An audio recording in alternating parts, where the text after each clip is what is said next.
Hello students, मैं doctor Anupreeta Mishra आज auto transformer का सेकंड पार्ट पढ़ाने जा रही हूँ। इसमें मैं टू वाइंडिंग ट्रांसफार्मर के कंपैरिजन में ऑटो ट्रांसफार्मर्स के कॉन्सेप्ट को क्लियर करने की और कोशिश करूँगी। पिछले वीडियो में मैंने ट्रांसफार्मर एक्शन और लोड बैलेंसिंग इफेक्ट समझाया था आप लोगों को कि ऑटो ट्रांसफार्मर में ट्रांसफार्मर एक्शन कैसे सामने आती है, किस तरीके से ट्रांसफार्मर एक्शन होती है, ये सारी चीज़ें मैंने बताई कि थोड़ा सा ये डिफ़िकल्ट टॉपिक बन जाता है क्योंकि यहाँ पर वाइंडिंग दो डिफरेंट वाइंडिंग्स ना होकर एक सिंगल वाइंडिंग है। उसमें ट्रांसफार्मर एक्शन कैसे हो रही है या लोड बैलेंसिंग इफेक्ट कैसे आ रहा है, उसको हम कंपेयर करते हैं टू वाइंडिंग ट्रांसफार्मर से। तो वो थोड़ा सा कॉन्सेप्ट यहाँ समझने में थोड़ा सा डिले होता है। एज सच डिफ़िकल्ट नहीं है। अगर मैं कंडक्शन पार्ट को देखूँ तो बिल्कुल भी डिफ़िकल्ट नहीं है, पर इंडक्शन पार्ट देख रही हूँ तो वहाँ पर मुझे डिफ़िकल्टी आती, मुझे मतलब सभी को आएगी। 3 या 4 वीडियो से ज़्यादा थ्योरी नहीं जाएगी और प्रॉब्लम्स को लेके 1 या 2 वीडियो। तो चलिए अब मैं यहाँ पर वन वाइंडिंग ट्रांसफार्मर और टू वाइंडिंग ट्रांसफार्मर का comparison with respect to figure भी ले रही हूँ मैं, ताकि चीज़ें क्लियर रहे।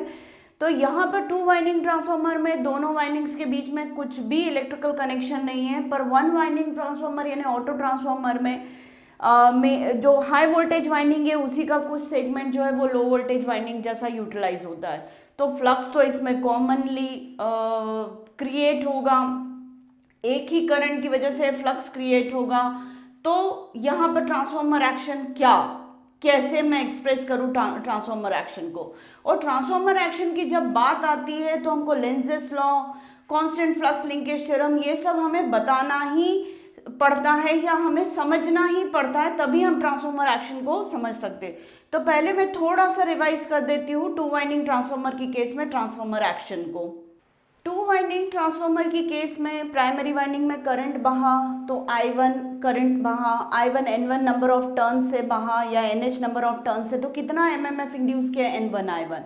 वही फ्लक्स कहाँ पर लिंक हुआ, सेकेंडरी वाइंडिंग से। सेकेंडरी वाइंडिंग में EMF इंड्यूस हुआ, म्यूचुअली इंड्यूस्ड EMF। उसने अपना करंट सर्किट कंप्लीट था इसलिए बहाया। वो करंट की डायरेक्शन ऐसी होगी कि वो ऐसा फ्लक्स प्रोड्यूस करेगी कि वो प्राइमरी फ्लक्स के को अपोज करेगी, ये लेंजेस लॉ है। तो मतलब यहाँ का MMF N1 I1 जो है और सेकेंडरी साइड का जो MMF है N2 I2, वो दोनों अपोजिट डायरेक्शन के फ्लक्स प्रोड्यूस करते हैं दोनों। और आइडली अगर यहाँ से वहाँ तक फ्लक्स में कोई लॉस ना हो तो ये MMF दोनों जो होते, फ्लक्स की क्वांटिटी मैं नहीं कहूँगी इक्वल होगी, पर MMF कैसा होगा, ये और ये MMF इक्वल एंड अपोजिट होगा क्योंकि दोनों अपोजिट डायरेक्शन के फ्लक्स प्रोड्यूस करते हैं। तो चूंकि N1 I1 प्रोडक्ट है और N2 I2 प्रोडक्ट है, I1 अलग है I2 से, N1 अलग है N2 से, तो नेचुरली दोनों की वजह से फ्लक्स जो प्रोड्यूस हो रहा है वो सेम नहीं है। पर लेंजेस लॉ क्या कहता है कि दोनों की वजह से प्रोड्यूस फ्लक्स की डायरेक्शन अपोजिट होगी। या पहला फ्लक्स जो लिंक हुआ और दूसरा जो डेवलप हुआ पहले की वजह से, वो दूसरा फ्लक्स अपने ही कारण का अपोज करता है लेंजेस लॉ के अकॉर्डिंग, मतलब दोनों फ्लक्स अपोजिट डायरेक्शन में होंगे। ये ट्रांसफार्मर एक्शन का मेन पार्ट है। तो अब मैं यहाँ पर समझ लूँ ऑटो ट्रांसफार्मर की केस में कि अपोजिट फ्लक्स की, मतलब प्राइमरी पहले एक करंट ने फ्लक्स प्रोड्यूस किया, फिर दूसरी वाइंडिंग की वजह से उस फ्लक्स में रिडक्शन कैसे हुआ, ये मैं इससे पहले आप लोगों को समझा चुकी हूँ। पर यहाँ पर मैं उसी पर्टिकुलर फिनोमेना को लेते हुए मैं आप लोगों को MMF बैलेंस इक्वेशन समझाने जा रही हूँ। ये MMF बैलेंस इक्वेशन है टू वाइंडिंग ट्रांसफार्मर की और ये मेरे लिए MMF बैलेंस इक्वेशन है वन वाइंडिंग ट्रांसफार्मर की। तो चलिए कैसे लेंजेस लॉ वाला कॉन्सेप्ट की सेकेंड फ्लक्स जो आ रहा है या सेकेंडरी वाइंडिंग की वजह से प्राइमरी वाइंडिंग का फ्लक्स रिड्यूस हो रहा है, ये फिनोमेना यहाँ पे हो रहा है, वो मैं समझा चुकी हूँ पर फिर से मैं बता दूंगी। देखिए प्राइमरी साइड ये पूरा जो है हाई वोल्टेज साइड है, ये लो वोल्टेज साइड है। हाई वोल्टेज साइड में इतने नंबर ऑफ टर्न्स, मतलब ए से लेकर B तक के नंबर ऑफ टर्न्स जो है उसमें जो करंट बह रहा होता है IAB, वही पार्ट जो है उतना MMF जो होगा वो सेकेंडरी साइड के इस MMF के मतलब NBC इंटू IBC जो होगा लगभग, मैं मतलब हो सकता है मैं नेम चेंज कर दूं, एब्रीविएशन अभी मैं समझाऊंगी क्यों। तो यहाँ का जो MMF है और यहाँ का जो MMF होगा वो एक दूसरे के अपोजिट फ्लक्स डेवलप करेंगे, करने चाहिए, तभी तो ट्रांसफार्मर एक्शन हो रही है सक्सेसफुली, ऐसा मैं मानूंगी।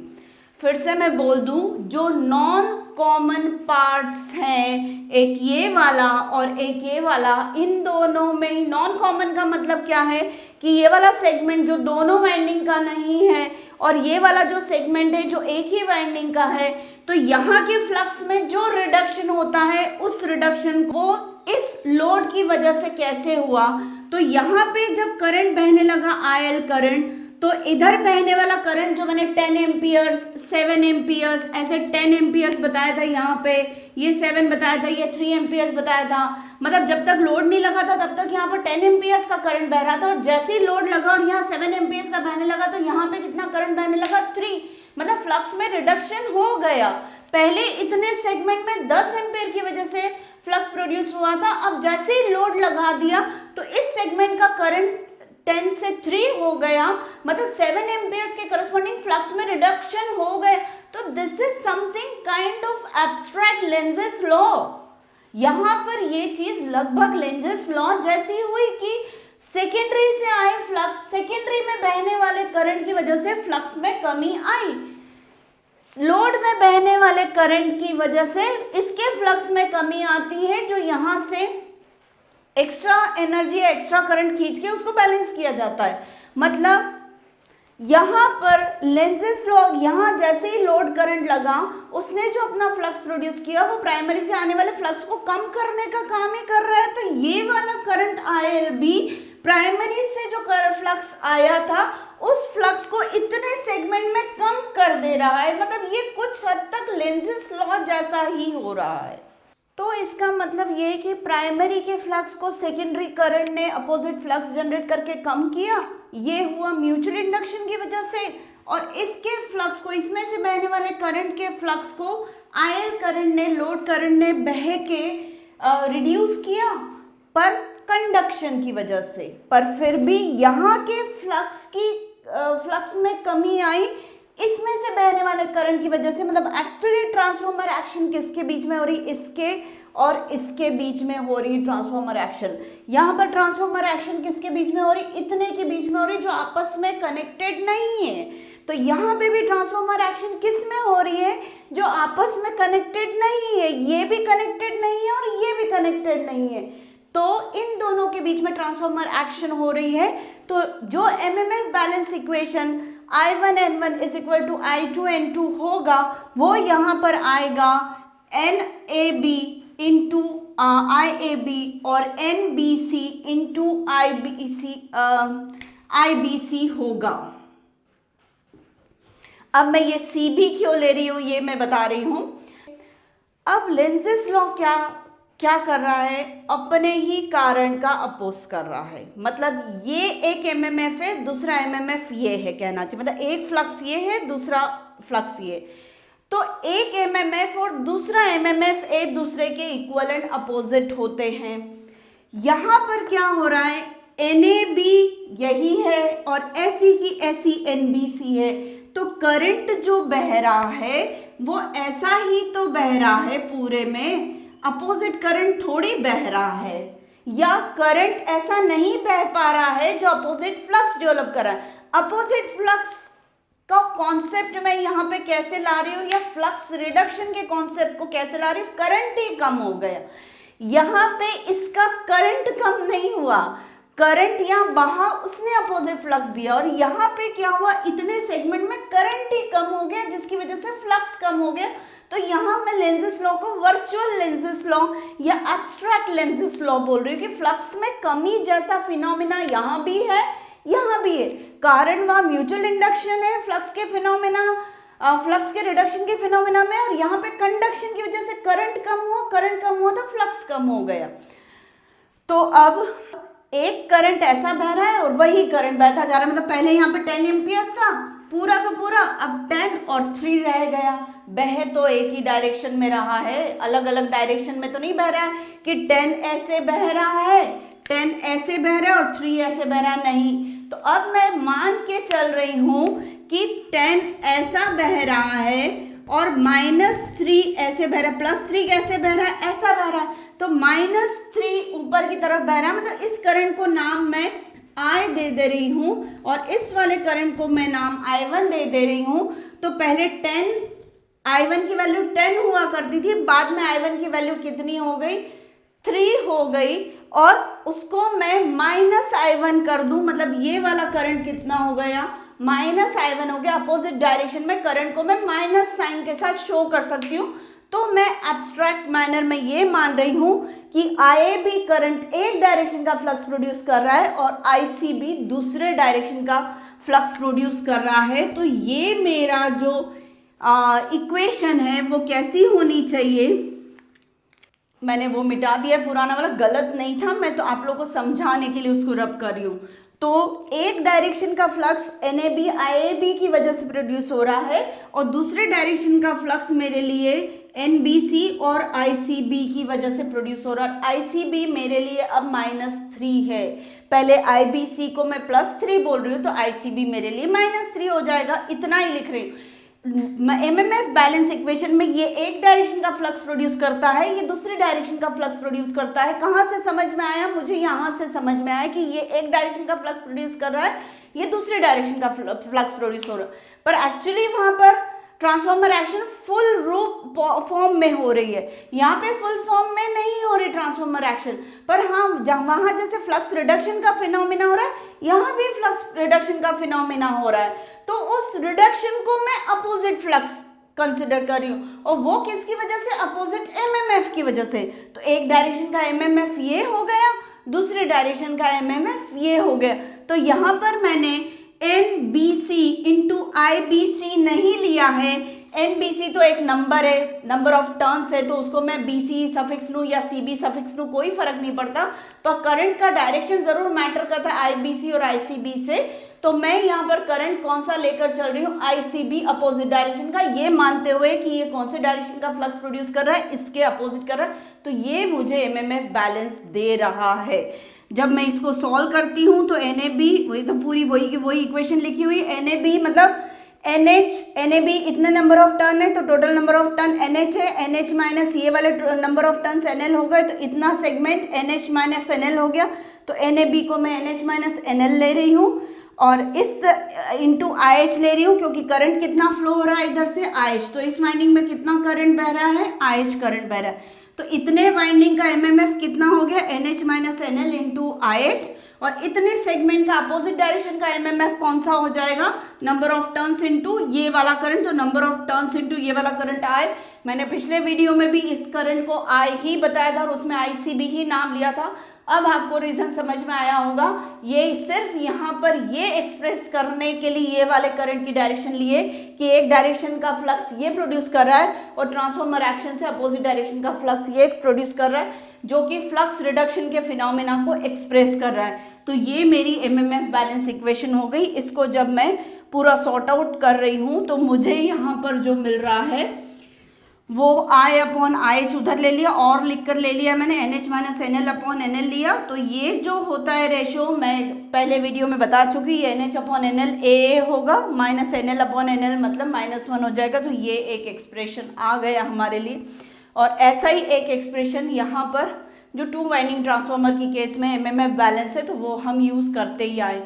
आप लोगों को उम्मीद है समझ में आया होगा यहाँ पर कि वहाँ ट्रांसफार्मर एक्शन में एक्चुअल लेंजेस लॉ से सब्ट्रैक्शन ऑफ फ्लक्स हो रहा है, और यहाँ पर एक्चुअल लेंजेस लॉ से सब्ट्रैक्शन फ्लक्स का नहीं हो रहा है। यहाँ पे कंडक्शन की वजह से जो करंट बह जा रहा है सर्किट कंप्लीट होने की वजह से, उसकी वजह से फ्लक्स में कमी आ रही है, जिसको मैं यहाँ पर एब्स्ट्रैक्ट लेंजेस लॉ बोल रही हूँ। पर हाँ, उस फ्लक्स की कमी की पूर्ति कौन कर रहा है, यहाँ पर एक्स्ट्रा करंट बहकर यहाँ पर एक्स्ट्रा फ्लक्स जनरेट होके उस कमी की पूर्ति की जा रही है। वैसे ही जैसे 2 वाइंडिंग ट्रांसफार्मर में यहाँ से एक्स्ट्रा सप्लाई एनर्जी खींचकर की जाती, मतलब है ये ट्रांसफार्मर एक्शन।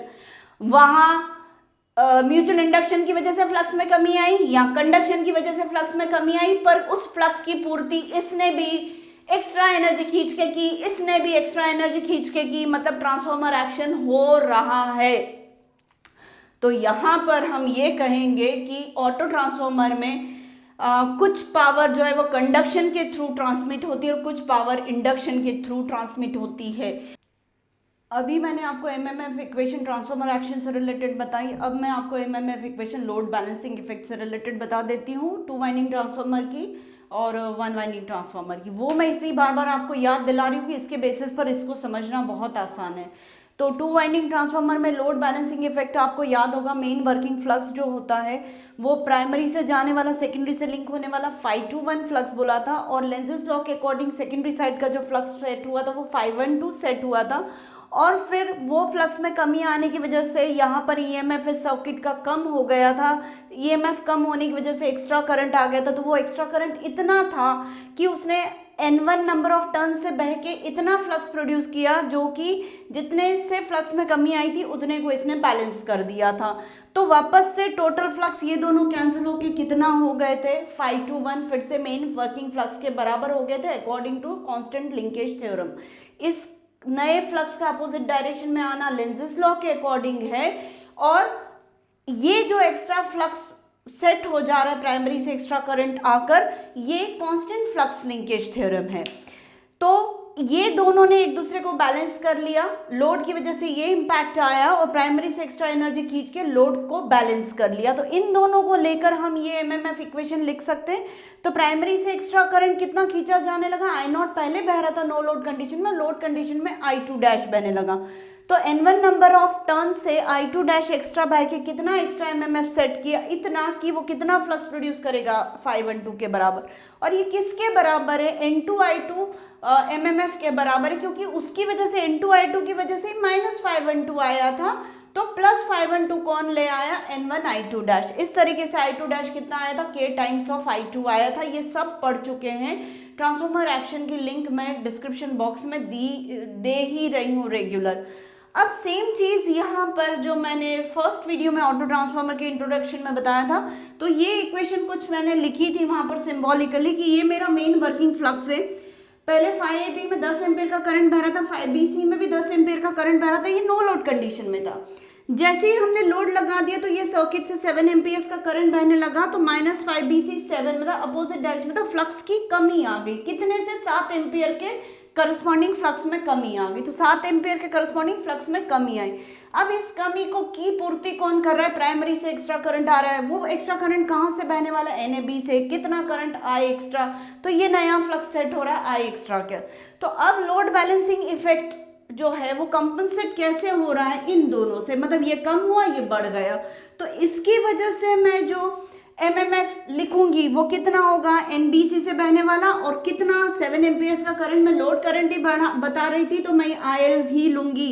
NBC से कितना करंट बह रहा है, लोड NIL के बह रहा है, मतलब 10 ऐसे बह रहा था, -7 ऐसे बहने लगा, तो 10 ऐसे हुआ, -7 की वजह से जो एमएमएफ में कमी आई, फ्लक्स में कमी आई, तो -7 मतलब लोड करंट की वजह से NBC में लोड करंट जो कम हुआ उसकी वजह से फ्लक्स में जो कमी आई, किसने कंपनसेट की, AB में से बहने वाले सप्लाई से खींचे जाने वाले एक्स्ट्रा करंट ने।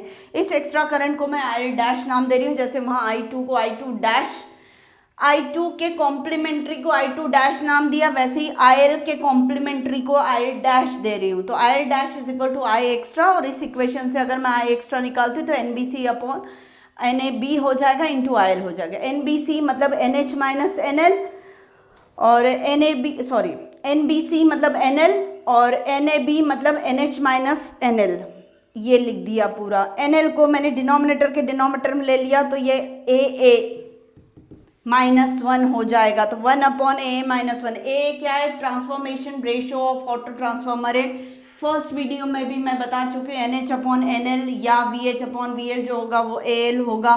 तो ये पूरा मुझे लोड बैलेंसिंग इफेक्ट, प्राइमरी से जो एक्स्ट्रा सप्लाई से करंट खींचा जा रहा है वो कितना IL डैश, मतलब टोटल करंट I1 जो खींचा जाएगा, या IH जो हम बोल रहे हैं वो कितना होगा, I not know load condition का, मतलब 10 एम्पियर जो मैं एग्जांपल में दे रही थी, प्लस IL डैश, इतना करंट खींचा जाएगा।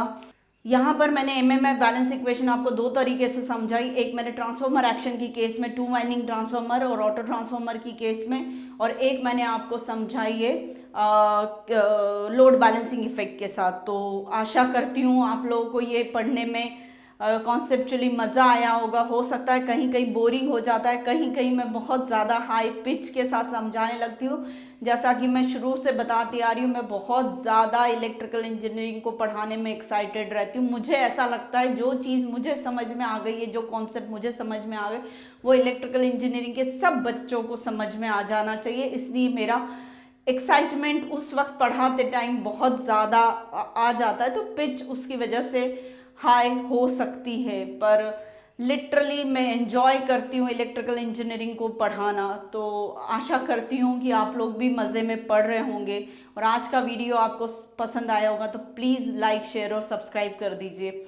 यहाँ पर मैंने टू वाइंडिंग ट्रांसफार्मर और ऑटो ट्रांसफार्मर को कंपेयर किया है। आगे आज जैसे इसमें बहुत ज़्यादा डिस्कशन में टाइम चला गया, आगे मैं टू वाइंडिंग ट्रांसफार्मर और वन वाइंडिंग ट्रांसफार्मर को दूसरे पैरामीटर्स के रिस्पेक्ट में भी कंपेयर करूंगी। अभी मुझे आपको कंडक्शन पावर और इंडक्शन पावर दोनों के बारे में बताना है, और ऑटो ट्रांसफार्मर के डिफरेंट पैरामीटर्स पे कंपैरिजन करना है, सम्स करवाना है। इतना बचा हुआ है ऑटो ट्रांसफार्मर का। तो प्लीज़ आप मेरे चैनल को लाइक, शेयर और सब्सक्राइब करिए। Thank you.